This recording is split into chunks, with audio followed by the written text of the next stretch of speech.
Hebreos capítulo 13.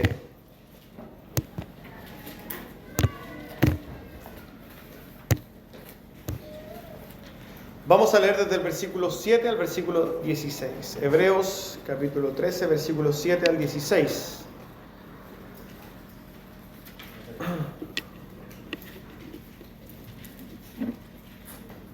Espero que lo tenga y podamos leerlo juntos. Dice así entonces la palabra de nuestro Señor. Acordaos de vuestros pastores que os hablaron la palabra de Dios. Considerad cuál haya sido el resultado de su conducta e imitad su fe. Jesucristo es el mismo ayer y hoy y por los siglos. No os dejéis llevar de doctrinas diversas y extrañas, porque buena cosa es afirmar el corazón con la gracia, no con viandas, que nunca aprovechan a los que se han ocupado de ellas. Tenemos un altar, del cual no tienen derecho de comer los que sirven al tabernáculo, porque los cuerpos de aquellos animales cuya sangre a causa del pecado es introducida en el santuario por el sumo sacerdote son quemados fuera del campamento. Por lo cual también Jesús, para santificar al pueblo mediante su propia sangre, padeció fuera de la puerta. Salgamos pues a él fuera del campamento, llevando su vituperio, porque no tenemos aquí ciudad permanente, sino que buscamos la porvenir. Así que ofrezcamos siempre a Dios, por medio de él, sacrificio de alabanza, es decir, fruto de labios que confiesan su nombre, y de hacer el bien, y de la ayuda mutua no os olvidéis, porque de tales sacrificios se agrada a Dios. Tome asiento, hermano amado. Un texto un poco largo. Texto un poco largo, pero necesario abarcarlo de forma completa. ¿Amén? Hoy día vamos a seguir viendo entonces, hermanos, este capítulo 13, último capítulo del libro de los Hebreos. Ustedes que ya llevan bastante tiempo acá, ¿cierto? Ya saben que hemos explorado, podríamos decir, todo el libro de los Hebreos y estamos prontos a terminarlo. La semana pasada vimos los primeros 6 versículos, hablando de los deberes cristianos, ¿cierto? Y podríamos decir que el título del día de hoy va a ser Deberes cristianos número 2, porque se enmarca lo mismo, son deberes cristianos. Y para ir directamente, ¿cierto?, al sermón y por la longitud de vamos a ir directamente al texto. Versículo 1 nos dice así, versículo 7. Acordaos de vuestros pastores que os hablaron la palabra de Dios. Considerad cuál haya sido el resultado de su conducta e imitad su fe. El escritor entonces de los Hebreos parte, podríamos decir, utilizando este verbo, acordaos. Acordaos, en términos simples, significa traer a la mente, a la memoria, ¿cierto? Lo que está haciendo el autor de esta carta es exhortar a los hermanos hebreos a traer a la mente, a recordar a aquellos dirigentes, ¿cierto?, supervisores, ancianos, que en momentos anteriores habían servido, ¿cierto?, en la iglesia. Quizás el énfasis más importante es a estos que ya se habían ido, era recordarlos, porque entendemos que a pesar de que era la iglesia primitiva, ya esta era la segunda generación. Había una generación que estaba compuesta quizás por los que inauguraron, no es la palabra inaugurar, los que fundaron la iglesia, ¿cierto? La primera generación. Esa generación posiblemente ya había fallecido, muchos de los hermanos. El pastor que primeramente empezó, quizás, o los hermanos que comenzaron esa obra ya se habían ido. Y el autor entonces llama a los hermanos hebreos a que los recuerden. Estos hermanos, entendemos que ya se habían ido, pastores, les habían a ellos enseñado la palabra de Dios. Los habían guiado en los primeros pasos, podríamos decir, de su fe. Y quizás por un tiempo. Habían sido de alguna manera sus líderes en la iglesia. Habían sido instrumentos de Dios para la edificación de la iglesia. Y claramente entendemos que profesar el cristianismo en esos tiempos, hermano, no era algo fácil. Sin duda, cualquier persona que tomaba un liderazgo en la iglesia en esos tiempos era una persona que realmente daba frutos. Si nosotros quisiéramos, no sé, hablar en términos generales de los hermanos que fueron pastores y que murieron en la fe en esos tiempos, podríamos decir con toda autoridad, sí, eran verdaderos siervos de Dios, eran hombres que vivieron vidas con frutos preciosos, vidas que se entregaron por la obra. Por tanto, el autor hace este llamado a ellos y le dice, acuérdense de cuál fue el resultado de su vida de fe. El autor está dando por sentado, ¿cierto?, de que el testimonio de estos hombres a los cuales está pidiendo que hagan memoria era bueno, era un buen testimonio. Y llama a los hermanos hebreos a recordarlos, con amor, ¿cierto?, también, con cariño. Pero también recordando qué es lo que hicieron, cuál fue el fruto de esa obra. Quizás para nosotros hoy día también podemos nosotros hacer memoria de esto. Quizás algunos son nuevos y el primer pastor que les toca es el de hoy día, pero hay algunos que tienen pastores desde antes quizás. Y hay algunos de ellos que quizás tienen buenos testimonios, que realmente fueron siervos de Dios. Y quizás esta palabra también es para ellos, decir, recordemos a estos hombres de Dios que se entregaron, realmente tuvieron frutos preciosos, podríamos decir. Y entonces a ellos, recordándolo, también la invitación es la siguiente: imiten su fe, imitadores de esa fe. Ahora bien, es algo quizás lógico, hermanos, que cuando nosotros traemos a memoria el testimonio, ya, y ni siquiera podría ser de un pastor mío, podría ser de un siervo de Dios realmente que nosotros conocemos a través de la historia. Hay muchos testimonios, muchos hombres de Dios que a través de la historia que hoy día nosotros conocemos, realmente fueron hombres de Dios.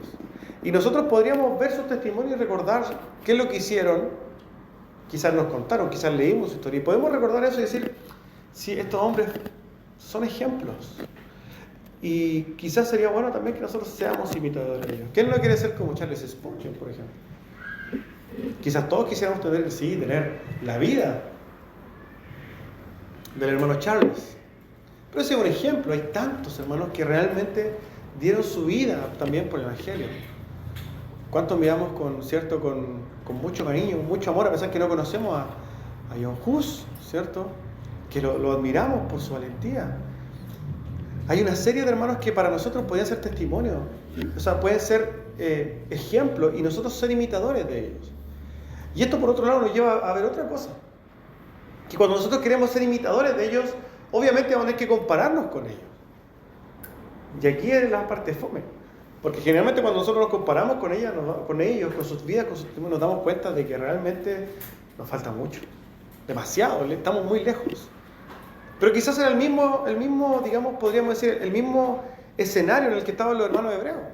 Por tanto, cuando alguien nos invita a meditar en alguien y ser imitadores, porque realmente nos falta un camino por recorrer. Y para nosotros sería bueno eso también. Recorrer un camino, ¿cierto? Esforzarnos. Porque ser imitador de alguien implica mejorar cosas, ¿o no? Mejorar, esforzarnos. Estudiar más, servir más, morir más a mí mismo, ¿cierto? Entregarme más. El autor entonces está llamando a los hermanos a ser imitadores de los que ya habían estado, que daban buen testimonio. Pero quizás, sin perder de vista, hermanos, que a través de la historia del cristianismo han habido muchos hombres que han servido a Cristo.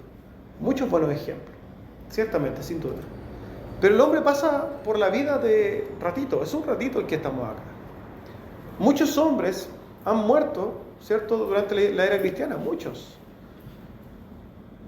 Entonces, pensando en eso, quizás el autor cambia como que drásticamente, ¿cierto?, su forma, o lo que está hablando, da la impresión esto. Pero lo que quiere decir esto, a pesar de que hay varios hombres que hay que ser imitadores de ellos, hay uno que está siempre. Hay uno que es nuestro máximo pastor el máximo pastor a imitar. Y ese no se va nunca, es eterno. Lo dice así, versículo 8. Jesucristo es el mismo ayer y hoy y por los siglos. Si bien el autor está haciendo énfasis, ¿cierto?, en la eternidad de Cristo, no perdamos de vista que está hablando de los pastores, de los líderes, de las personas que son ejemplos de la fe. Jesucristo es el máximo exponente, ¿cierto?, de la fe. El autor mismo había dicho ya en capítulos anteriores, el autor y consumador de la fe, Jesucristo. Y también quizás nos llama la atención el hecho de que le llama Jesucristo. Fíjense que la palabra Jesucristo en el libro de los Hebreos aparece solamente 3 veces. La había dicho una vez anteriormente, en el capítulo 11, si bien no recuerdo, y ahora también vuelve a llamarle Jesucristo. Y esto no es algo que se debe tomar quizás a la ligera, porque la palabra Jesucristo, al ser utilizada en los textos, tiene un énfasis súper importante. Y él lo que quiere mostrar es que muestra a Jesús como humano y a Jesús como Dios, o a Cristo como Dios. Jesús, podríamos decir que manifiesta o representa la parte humana, ¿cierto? 100% Dios, 100% humano, perdón. Y el Cristo es su parte divina, 100% divino, hablando un poquito de la unión hipostática de Cristo, ¿cierto? Jesucristo, siendo hombre y siendo un pastor, siendo un hombre que se esforzó y que sufrió, porque eso es, también es eterno. Es eterno. Y es por excelencia a quien más tenemos que imitar. Y quizá encontramos algo, no sé si irónico llamarlo, pero algo que va de la mano. Todos los pastores, hermanos, que podríamos decir que dieron un tremendo testimonio en la obra de fe, que han muerto, tenían algo en particular con Cristo. Y es que eran imitadores de Cristo. El mismo apóstol Pablo quizá un ejemplo de esto, ¿cierto? Que dice, sean imitadores de mí, como yo soy imitador de Cristo. Porque Cristo es el personaje central de la fe cristiana. Y todos los grandes siervos, todos los grandes hombres que han existido a través de la historia, hermanos, tienen algo en común. Y es que en sus vidas ciertamente han querido imitar a Cristo. Cristo, podríamos decir, es nuestro máximo referente a imitar. Pero también podemos tomar los ejemplos de nuestros hermanos que se han esforzado en la fe. Jesucristo es el mismo ayer, cierto, hoy y por los siglos. Es eterno, pasado, presente y futuro. Siempre es perfecto en todo el sentido Jesucristo. Amén. Pero el autor no queda ahí y va a seguir su exposición, que entendamos que es parte de la misma carta y que todo esto está unido. Dice así, versículo 9. No os dejéis llevar no os dejéis llevar de doctrinas diversas y extrañas, porque buena cosa es afirmar el corazón con la gracia, no con viandas, que nunca aprovecharon a los que se han ocupado de ellas. Para partir entonces, lo primero que debemos notar es que había un problema en la iglesia en los hebreos. El autor está diciendo ahí que habían algunos que se dejaban llevar por estas doctrinas diversas o extrañas. Él les dice los que se han ocupado de ellas. Por tanto, entendemos que, tal como en todo sucede en toda la iglesia, la madurez, el entendimiento, el conocimiento dentro de la iglesia de los hebreos no era igual para todos. En la iglesia siempre van a haber algunos más avanzados y otros que son más débiles en todo sentido en la fe. Y dentro de esta iglesia había una quizás cantidad indeterminada, pueden haber sido muy pocos quizás, no sabemos, pero había una cantidad indeterminada que en su falta de conocimiento estaban siguiendo doctrinas que el autor llama diversas o extrañas, pero que tenían que ver con algo en general. Cuando nosotros vemos, hermanos, esta situación y pensamos que eran un poquito los que estaban errados o que de alguna manera seguían doctrinas extrañas, por un lado entendemos que esto siempre ha sucedido, ¿cierto? Siempre en la iglesia hay algunos que como que no entienden mucho y toman cualquier cosa. El problema, hermanos, que hoy día en las iglesias de hoy día, la gran mayoría no entiende nada y son muy pocos los que sí entienden de doctrina. Este es el fenómeno de hoy día. Hoy día la gran mayoría no sabe dónde está parado, sigue diversas doctrinas para cualquier lado y son poquitos los que entienden. O sea, como que se ha cambiado la cosa. Nosotros, si quizás viéramos a través de la historia del cristianismo, vamos a ver que este problema siempre ha existido. Las falsas doctrinas. Las falsas enseñanzas, hermanos, siempre han existido. Van como de la mano con el cristianismo. Nace el cristianismo y las falsas doctrinas van de la mano. Y quizás hoy día, en estos tiempos, estamos, pero en la cúspide, donde ya las falsas enseñanzas se han, manifestado por todos lados. Es impresionante, hermanos.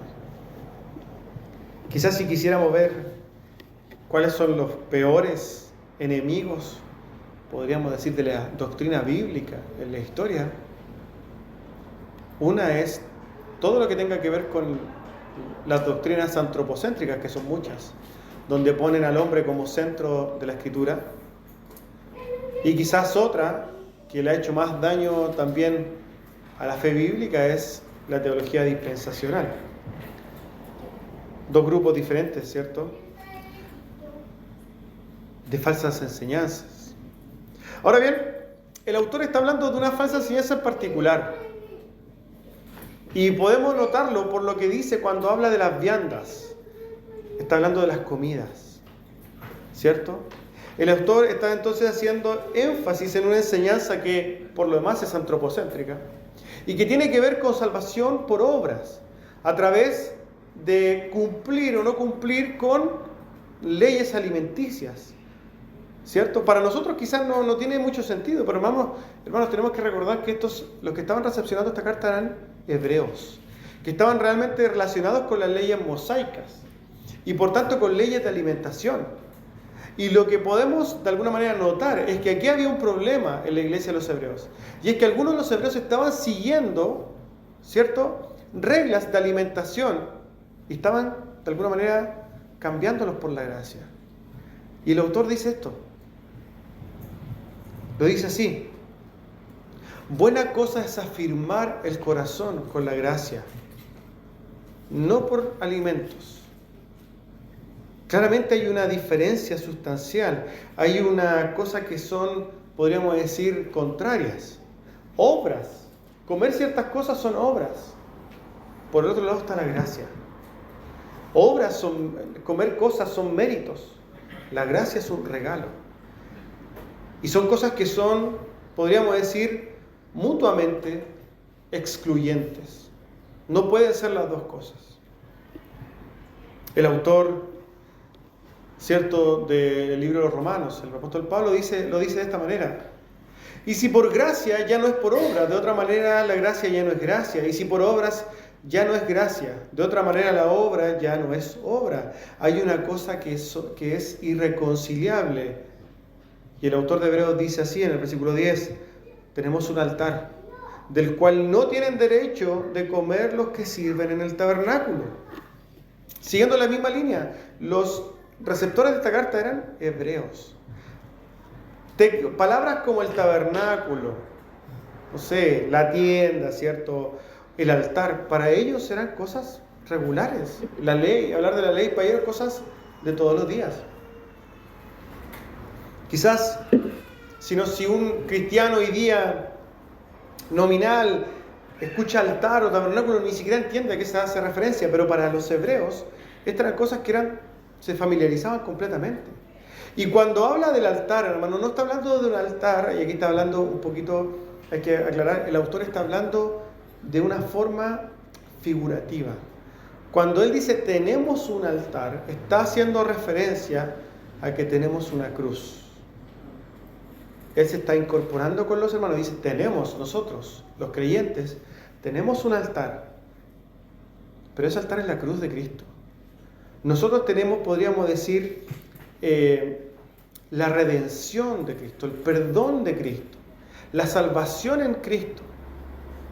Y esto claramente lo está utilizando como analogía. Y de esta salvación de Cristo, podríamos decir, dice, no tienen derecho de comer los que sirven en el tabernáculo. Y aquí está haciendo otra analogía.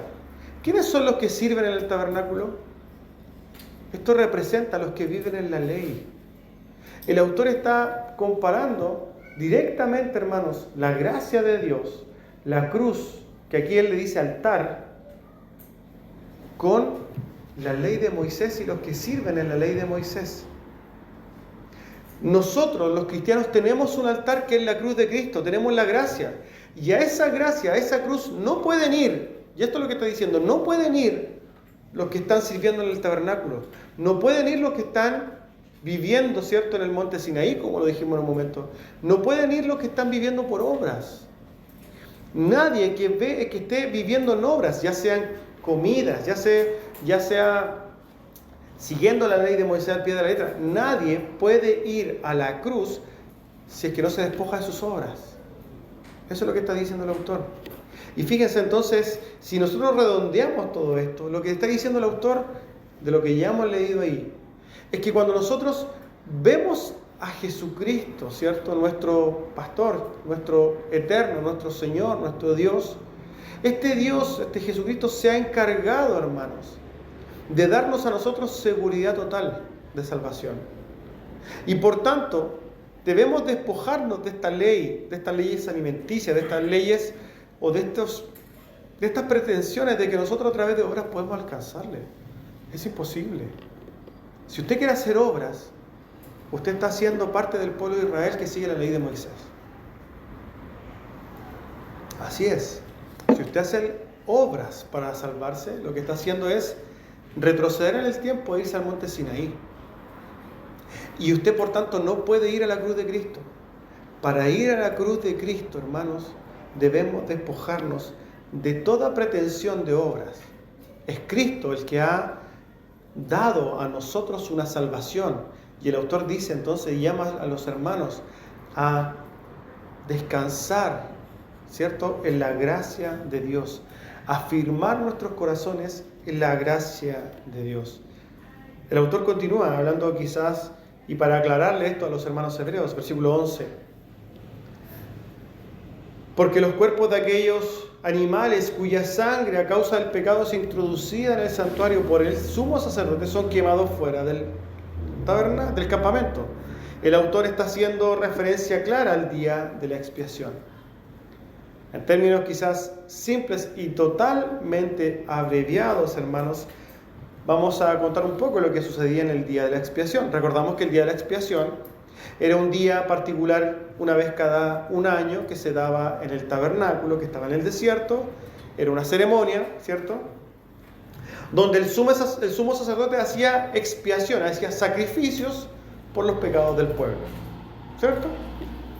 Ahora bien, antes de hacer los sacrificios por los pecados del pueblo, él tomaba un becerro y lo sacrificaba por sus propios pecados.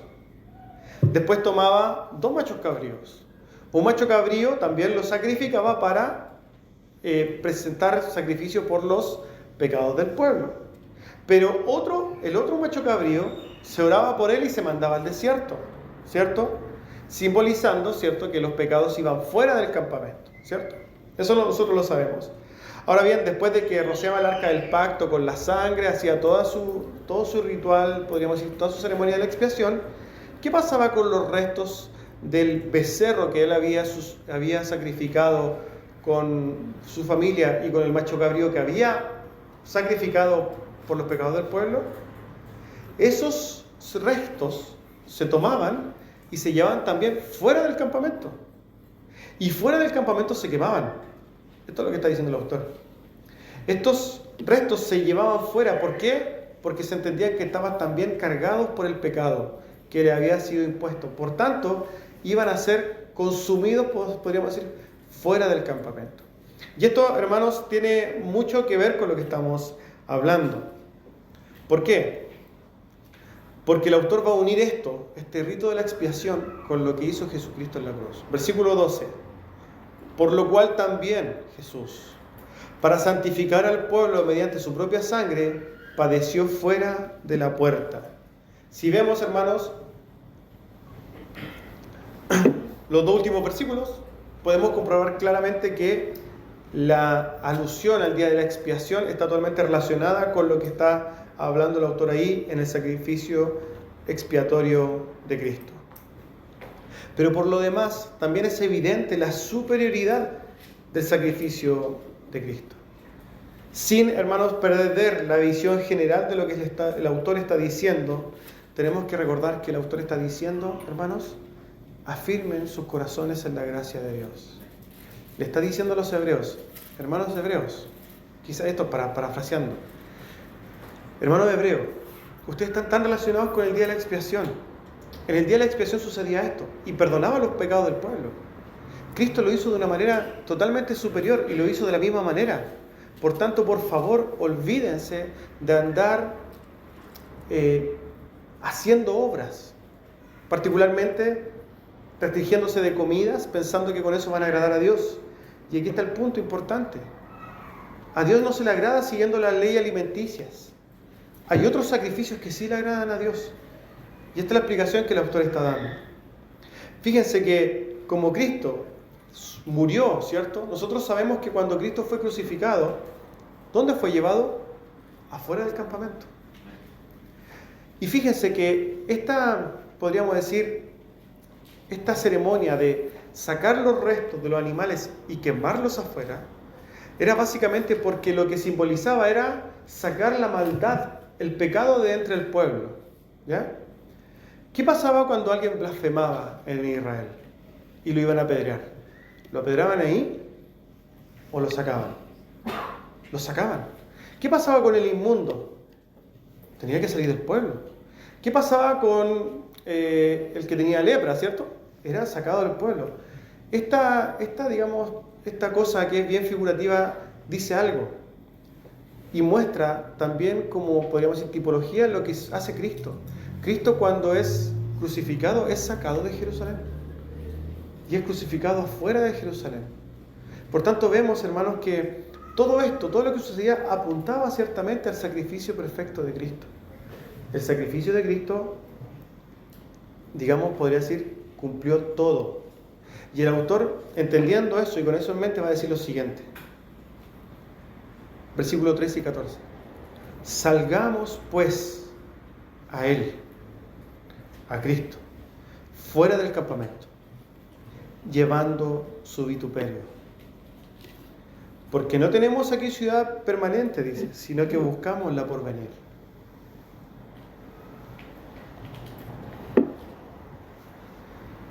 Quizás para comprender esto tenemos que recordar, ¿cierto? Esto, verlo desde la perspectiva judía. A Cristo lo sacaron fuera de Jerusalén. Y el autor está invitando entonces a que nosotros, los creyentes, salgamos juntamente con Él. ¿Y qué significaba? ¿Se acuerdan que Jesús en un momento dijo: el que quiere venir en pos de mí, niéguese a sí mismo, tome su cruz y sígame? Lo que estaba diciendo, en otras palabras, es que cuando Cristo tomó su cruz, se echó la vergüenza encima, se echó los golpes encima, se echó los escupos, la humillación, las burlas. Todo lo tomó en esa cruz y la cargó. Y Él fue y se esforzó hasta llevarla fuera del campamento. Lo que está diciendo el autor es: tomemos nuestra cruz. Eso es lo que está diciendo. Él lo dice ahí: llevemos su vituperio. Y hermanos, esto es parte fundamental del cristianismo. Nosotros vivimos en un mundo hostil, un mundo anticristo, totalmente. En un mundo que, por ser nosotros cristianos, nos va a despreciar, no nos va a querer. Y vamos muchas veces a sufrir también estas burlas, quizás algunos golpes. En muchos lugares del mundo, lamentablemente, golpes, burlas, despojos. Muchos vamos a sufrir muchas cosas de diferentes maneras. Pero el autor está invitando, hermanos, a los hermanos a tomar su cruz y salir del campamento juntamente con Cristo y sufrir lo que Cristo sufrió. Pero ¿cuál es la razón? ¿Cuál es la razón de por qué hacerlo? Por la gracia. Por gracia, hermanos. Porque nosotros, por la gracia de Dios, dice el autor ahí, no tenemos una ciudad permanente. Nosotros no vamos a estar aquí por siempre. Nosotros, hermanos, vamos a estar aquí por un rato muy pequeño, pero muy pequeño. El tiempo se pasa volando y es cosa que usted vea en su vida. Cómo el tiempo vuela, pero es impresionantemente, podríamos decir, inmisericordia del tiempo. Si hay alguien que es el que ha asesinado a más gente en la historia de la humanidad, es el tiempo. El tiempo no para, el tiempo no perdona. El tiempo no se va a detener por usted. Fíjese que el otro día, no sé por qué, estaba en una tienda X y había un reloj y estaba el segundero, y yo empecé a mirar el segundero y el segundero no paraba. Y es una cosa que todos dicen: sí, obviamente no va a parar, sí no para. Pero que en ese momento dije: se nos está yendo la vida. y no nos damos cuenta. Y pasa, y pasa, y pasa, y pasa, y no se va a detener, hermano. Y cada momento que pasa en nuestras vidas es un momento que estamos más cerca. Cada segundo que pasa es un segundo que estamos más cerca de nuestra muerte. Así de triste es.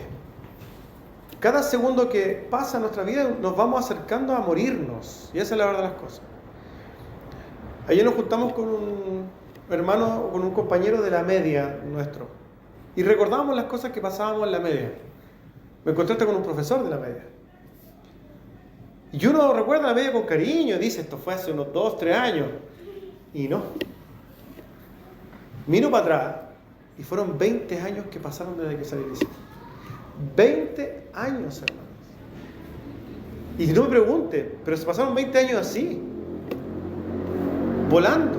Y es cosa que usted mire para atrás y dice, wow, ¿cómo pasó el tiempo? Sí, el tiempo pasa volando.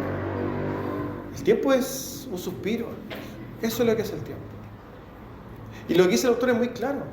Nosotros no tenemos vida permanente acá. Vamos a estar un ratito, pequeñito. Y eso me lleva a pensar, fíjense, en la tristeza de la vida de muchas personas. Ustedes saben que muchas personas viven sus vidas, 70, 80 años, vidas vacías, sin ningún propósito. El único propósito es comer. Nada más que eso. Viven para que no les falte nada. Con que tengan su casa y para ver fútbol. Ese es el sentido de la vida de muchas personas. Es triste. Es triste porque, a pesar de lo corto que es, perdieron todo lo que podrían haber hecho. Hermanos, tenemos por delante tiempo para hacer cosas. Y el autor está llamando a los hermanos ¿a qué? A llevar el vituperio de Cristo. Porque va a ser un tiempo, hermanos. Y aparte es para la gloria de Dios y lo hacemos en libertad. ¿Y saben por qué lo hacemos en libertad? Porque Cristo pagó, porque Cristo ya lo hizo todo. Nosotros solamente esperamos la ciudadanía, podríamos decir, la ciudad, la habitación celestial y eterna. Vivimos pensando en ella. Da lo mismo lo que pasamos acá. Soportemos el vituperio de Cristo. Vamos, dice el autor, avancemos. No tenemos ciudad permanente, sino que buscamos la porvenir. Si Cristo nos dio con Él todas las cosas, ¿no es una respuesta obvia salir y sufrir su vituperio? Sin lugar a dudas. Y el autor no se queda ahí porque dice, así que hermanos, ofrezcamos siempre a Dios por medio de Él, de Cristo, sacrificio de alabanza, es decir, fruto de labios que confiesan su nombre. Y de hacer bien y de la ayuda mutua no os olvidéis, porque de tales sacrificios se agrada a Dios. Debido, hermanos, al sacrificio eterno de Cristo, sin lugar a dudas, Jesús ha terminado, ha barrido con la necesidad de ofrecer sacrificios. Y ofrecer sacrificios, como quizás hablando en el texto, de viandas, de comidas, es algo que a Dios no le interesa. Pero hay otras cosas que sí le agradan. El autor está llamando aquí a nosotros presentar sacrificios, pero de alabanza. Porque realmente Cristo, Dios, merece toda la gloria, toda la honra, todo reconocimiento, toda nuestra exaltación, nuestra adoración, ¿cierto? Él, de alguna manera, es digno de exaltar, de magnificar su nombre. Él es digno de recibir de nosotros frutos de alabanza de nuestros labios. De que nuestras bocas salgan, ¿cierto? Alabanzas a Él. Alabanzas al Rey. Esto es una cosa que Dios se agrada. Pero también el Señor nombra dos cosas de las cuales también se agrada. Y dice, hacer el bien y ayudar. Pero habla de la ayuda mutua. En primer lugar, entonces, hablamos de hacer el bien. Y la verdad que esta palabra de hacer el bien es bien difícil de poder explicarla. Requeriría mucho tiempo, porque es una palabra muy amplia, ¿cierto? Hacer el bien es una palabra muy amplia. Por tanto, vamos a tratar de resumirlo. Hacer el bien implica hacer muchas cosas, hermanos. Muchas cosas. Y quizá el apóstol Pablo en sus cartas nos ayuda un poco para poder quizás entender. Dice el primer texto en Romanos 12. Así que, hermanos, os ruego por la misericordia de Dios que presentéis vuestros cuerpos en sacrificio vivo, santo, agradable a Dios, que es vuestro culto racional. No os conforméis a este siglo, sino transformaos por medio de la renovación de vuestro entendimiento, para que comprobéis cuál sea la buena voluntad de Dios, agradable y perfecta. Y también en 2 Timoteo 3:16 dice, porque toda escritura es inspirada por Dios y útil para enseñar, para redarguir, para corregir y para instruir en justicia, y para preparar al hombre para toda buena obra. Cuando nosotros vemos a Jesús orando en Juan 17, Él dice que nosotros deberíamos ser santificados en su verdad. Su palabra es verdad. Por tanto, hermanos, la única forma de determinar qué es hacer el bien es a través de la Escritura. La Escritura es la única que nos dice qué es lo que es hacer el bien y lo que no es. Porque el mundo piensa que hacer el bien es una cosa, siendo que no la es. ¿Cierto? Mucha gente dice, y nosotros lo encontramos hoy día lamentablemente, muchos, por ejemplo, católicos, piensan hacer el bien y se juntan 8 hombres y levantan una estatua de yeso y ellos piensan que eso es hacer el bien, siendo que si lo vemos a través de la Escritura eso es una aberración ante Dios. La única forma de determinar qué es el bien y qué no lo es a través de la Escritura. Es la única forma. Y obedecer a la Escritura entonces sería una forma de hacer el bien. Por otro lado, hablamos de la ayuda mutua. Y esto tiene que ver, hermanos, básicamente y exclusivamente, podríamos decir, con el segundo mandamiento que hace Cristo cuando resume la ley. ¿Se acuerdan que a Jesús le dicen, Jesús, ¿por qué no tú no resumes los 10 mandamientos? Y Él dice, bueno, yo lo voy a resumir en 2.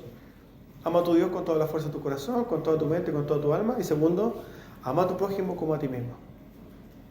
Aquí el autor está diciendo que amar al prójimo, parafraseando, amar al prójimo como a ti mismo realmente es algo que agrada a Dios. Y hermanos, esto lo vemos de una forma gráfica, pero impresionantemente gráfica, cuando vemos el libro de los Hechos. El libro de los Hechos decía que todos los hermanos daban sus cosas. ¿Para qué? Para repartirla entre los hermanos que tenían necesidad. Siendo, y dice la Escritura, que no había ninguno que tuviera necesidad, ninguno pasara hambre. ¿Por qué? Porque estaban los hermanos ayudándose mutuamente. Y esto es algo que nosotros tenemos que aprender en un mundo, en una sociedad, hermanos, que es totalmente individualista. Nos cuesta harto. Nos cuesta harto extender ayuda. Pero tal como nos cuesta extender ayuda, nos cuesta recibir ayuda. Y eso no debería ser. Nosotros deberíamos extender y muchas veces también recibir la ayuda. Porque si yo ayudo, voy a poner ejemplo, a mi hermano, después él me quiere retribuir y yo le digo, no, es que tú no me ayudé. No, hermanos, nosotros tenemos que ayudarnos mutuamente, dice el autor. Mutuamente, entre todos. Esto es una de las marcas de la iglesia. Es una de las marcas de la iglesia de Cristo, el que realmente hay una comunión. No solamente en las cosas buenas, sino que también en las malas. No solamente tenemos que reír con los que ríen, tenemos que llorar con los que lloran. ¿Cierto? Esto es parte fundamental.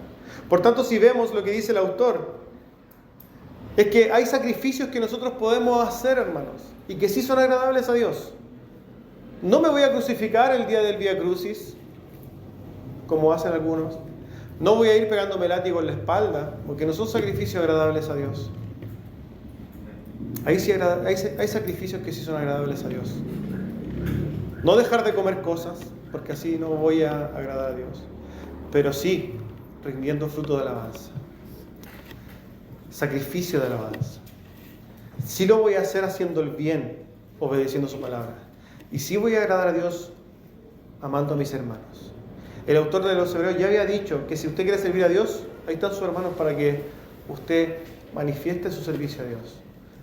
Servir a la iglesia es servir a Dios. Amén. Por tanto, y a la luz de esto podemos realmente, hermanos, decir con otras palabras, ofrezcamos, hermanos, siempre a Dios, por medio de Cristo, sacrificio de alabanza. Es decir, fruto de labios que confiesan su nombre. Y hagamos el bien. Y ayudémonos, porque de tales sacrificios se agrada a Dios. porque Cristo ya hizo el sacrificio mayor.